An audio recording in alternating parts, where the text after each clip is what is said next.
Ang pinagsama ng Diyos ay hindi dapat paghiwalayin ng tao. Walang batas ng tao ang dapat sumira sa batas ng Diyos.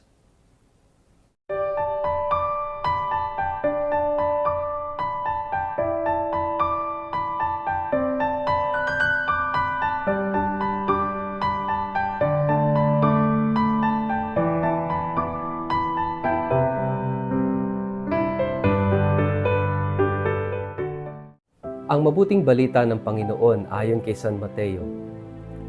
May ilang pariseyong lumapit sa kanya na humanap ng maipaparatang sa kanya.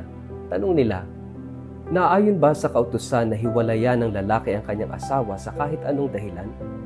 Sumagot si Jesus, hindi ba ninyo nabasa na sa pasimulay nilalang ng Diyos ang tao na lalaki at babae? At siya rin ang nagsabi dahil dito'y iiwan ng lalaki ang kanyang ama at ina at magsasama sila ng kanyang asawa at sila'y magiging isa. Hindi na sila dalawa kundi iisa. Kaya't ang pinagsama ng Diyos ay huwag paghiwalayin ng tao. Tinanong siya ng mga Pariseyo kung gayon bakit iniutos ni Moises na bigyan ng lalaki ang kanyang asawa ng isang kasulatan ng paghihiwalay bago niya ito palayasin. Sumagot si Jesus, ipinahintulot ni Moises na hiwalayan ninyo ang inyong asawa dahil sa katigasan ng inyong ulo. Subalit hindi ganoon sa pasimula. Ito ang sinasabi ko sa inyo, sino mang lalaking humiwalay sa kanyang asawa, maliban kung ang asawa niya'y nakikiapid, itinutulak niya ang kanyang asawa na mga lunya, at siya'y mag-asawa ng iba ay nagkakasala ng pangangalunya. At ang mag-asawa sa babaeng hiniwalayan ay nagkakasala rin ng pangangalunya. Sinabi naman ng mga alagad, kung ganyan po ang kalagayan ng lalaki sa kanyang asawa, mabuti pang huwag na mag-asawa. Sumagot si Jesus, hindi lahat ay kayang tumanggap ng aral na ito, kundi sila lamang na pinagkalooban ng Diyos, sapagkat may iba't ibang dahilan kung bakit may mga lalaking hindi makapag-asawa. Ang ilan ay isinilang na may ganitong kapansanan, iba na may dahil sa kagagawa ng ibang tao. Meron namang hindi nag-aasawa, alang-alang sa kaharian ng langit. Hayaang tanggapin ang aral na ito na may kakayahang tumanggap nito. Ang mabuting balita ng Panginoon.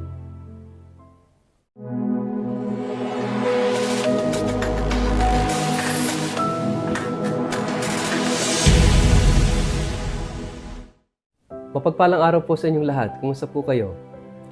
Ang ating pong word of the day ay divorce. Bago po tayo magpalalim sa ating reflection ngayong araw na ito, muli ko na naman kayong inaanyayahan na huwag kakalimutan na mag-like, follow at subscribe sa ating pong page na Word of the Day at Father Richard Lagos. Ganun din po, paki-share ang video ito sa inyong kapamilya, kamag-anak, kaibigan, mga kakilala sa social media para sama-sama po tayo sa pagmimisyon na magpalaganap ng salita ng Diyos bilang mga online missionaries at media evangelizers, at kinakailangan natin ng maraming mga content creators na nagpapahayag ng salita ng Diyos. Kaya sa pamamagitan ng pag-share ng video ito, ng inyong pag-follow at pag-like, kayo ay nagiging kabahagi ng misyon para sa ebanghelisasyon ng Word of the Day. Mga kapatid, ang isa sa mga mahalagang usapin sa ating simbahan ngayon ay ang mga nagtataguyod ng divorce bill. Kaya napakahalaga na tingnan natin ang kahalagahan ng sakramento ng kasal, ang kahalagahan ng pagsasama under the blessing of God and the Church.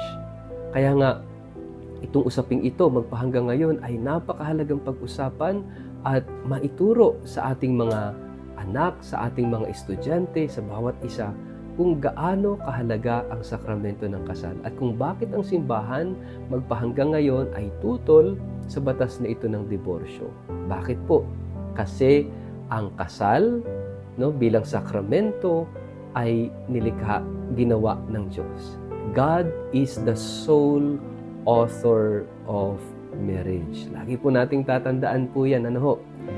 God is the author of marriage, hindi po ang tao. From the very beginning, nang likhain ng Diyos ang tao, babae at lalaki, which means Ang babae para sa lalaki, ang lalaki para sa babae, at kapag sila'y nagsama, which means kasal, na sila'y magiging isa. Iyon ang plano ng Diyos. That's why dito sa ating gospel, sinubukan ng mga Pariseo si Jesus tungkol sa tanong na ito because even during that time ay meron ng contention, mga pagtatalo because meron mga different school of thoughts, no, tungkol dito. Especially dun sa batas ni Moises sa Book of Deuteronomy na pinayagan ni Moises ang lalaking makapaghiwalay as long as merong kasulatan ng paghihiwalay. Pero during the time of Jesus, merong dalawang school of thought. Yung itinuturo ni Hillel na masyadong loose ang kanyang interpretation na okay lang na kahit sa paanong dahilan, no, o anong dahilan ay pwede makipaghiwalay. At yung isa, yung kay Shammai na mas stricto na pagtingin, no?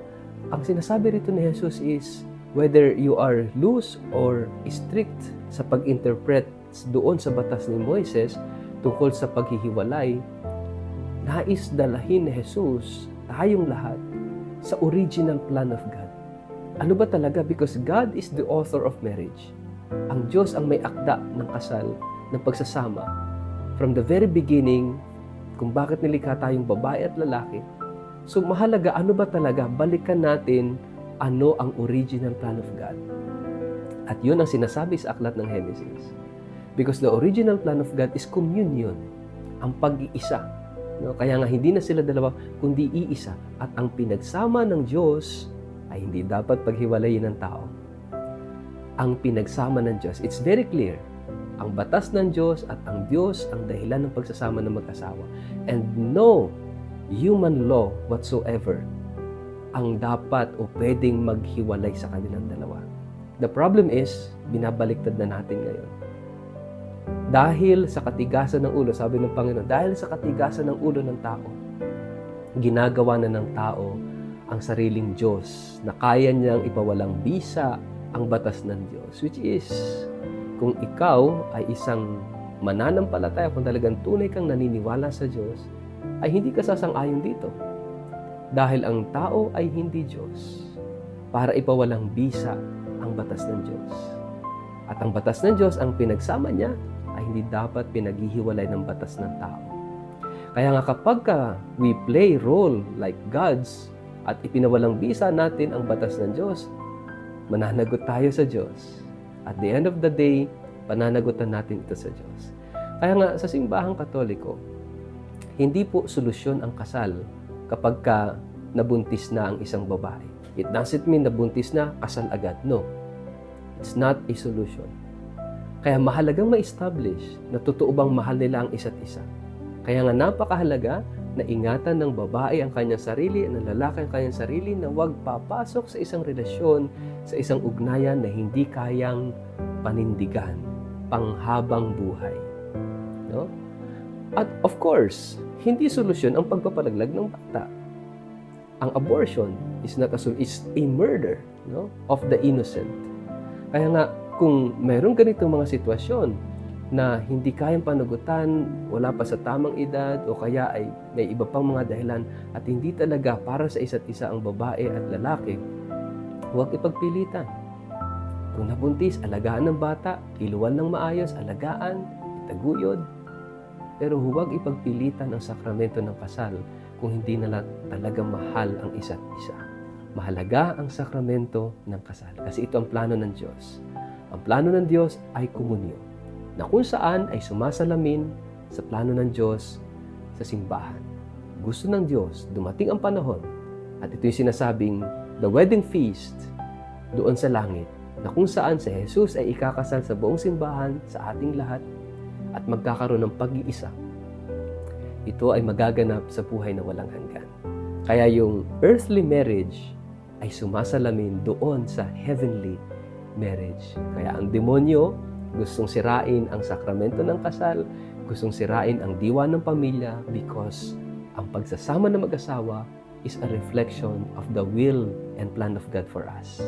Ang pag-iisa, pakipagkaisa natin kay Jesus pagdating ng panahon. Kaya nga mga kapatid, sana kung ikay magulang, ituro mong mabuti sa iyong mga anak ang kahalagahan at kabanalan ng sakramento ng kasal. Kung may mga sitwasyon na nalagay sa alanganin ang inyong mga anak, huwag gawing instant solution yung kasal. Make it sure, gabayang mabuti ang inyong mga anak at iturong mabuti ang landas na kung saan ay ayon sa plano at kalooban ng Diyos tungkol sa pagsasama, sa pag-aasawa at sa sakramento ng kasal. Kung kinakailangan, seek advice mula sa inyong parish priests, sa inyong marriage counselors, kung meron kayong mga mandated organizations na umaagapay sa mga mag-asawa, yung tulad ng Couples for Christ, Familia Community, no? Yung Marriage Encounter, lahat na ito nakakatulong para maunawaan natin ang kabanalan ng sakramento ng kasal. Ang pinagsama ng Diyos, huwag paghiwalayin ng tao.